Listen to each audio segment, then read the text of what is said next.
UP सरकार द्वारा दी गई कावड़ यात्रा की मंजूरी को लेकर सुप्रीम कोर्ट में सुनवाई हुई। सुप्रीम कोर्ट में हुई सुनवाई के दौरान कावड़ यात्रा को दी मंजूरी को लेकर केंद्र और यूपी सरकार ने अपने अपने पक्ष रखे। इस पर यूपी सरकार ने कहा कि वह 25 जुलाई को कावड़ यात्रा करवाने के पक्ष में है और वैक्सीन लगवा चुके लोगों को ही कावड़ यात्रा में शामिल होने की मंजूरी देगी। पर इस पर सुप्रीम कोर्ट सहमत नहीं हुआ और यूपी सरकार को सोमवार तक अपना जवाब देने को कहा। कोर्ट ने यूपी सरकार को अपने फैसले पर फिर से विचार करने के लिए कहा है और कहा कि अगर सरकार इस पर कोई ठोस कदम उठाने में नाकाम रहती है तो कोर्ट को मजबूरन कोई सख्त फैसला लेना होगा। केंद्र सरकार ने अपना पक्ष रखते हुए कहा कि कावड़ यात्रा की मंजूरी नहीं दी जानी चाहिए, लेकिन लोगों की आस्था से जुड़ा प्रश्न होने के कारण कड़ी गाइडलाइंस बनाकर इसे संचालित किया जा सकता है। केंद्र सरकार ने सुझाव दिया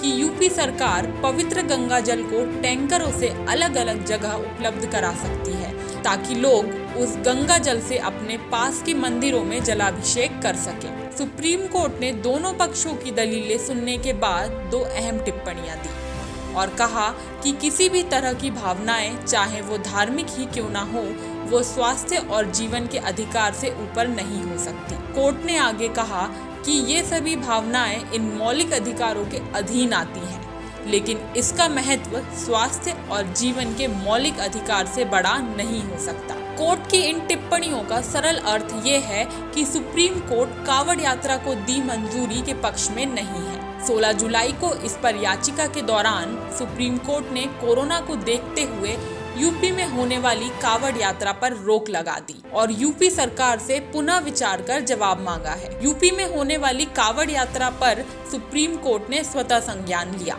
लेकिन कोरोना में किसान आंदोलन में बैठे हजारों किसानों पर सुप्रीम कोर्ट ने कोई एक्शन नहीं लिया। केरल में कोरोना की वजह से लॉकडाउन लगा हुआ है, पर केरल सरकार ने ईद में लोगों को लॉकडाउन में ढील देने का फैसला किया है।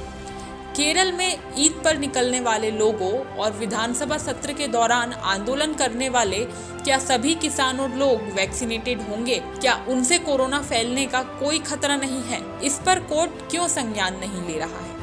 इस पर सुप्रीम कोर्ट क्यों चुप है? इस पर किसी तरह का कोई एक्शन नहीं लिया जा रहा है। ऐसा दोहरा रवैया क्यों अपनाया जा रहा है? महीनों से चले आ रहे किसान आंदोलन, जहां हजारों की संख्या में किसान इकट्ठे होकर आंदोलन कर रहे हैं, इस पर कोर्ट ने कभी कोई प्रतिक्रिया नहीं दी। अगर देखा जाए तो कोरोना जैसी खतरनाक बीमारी किसी धर्म या समूह से संबंध नहीं रखती है।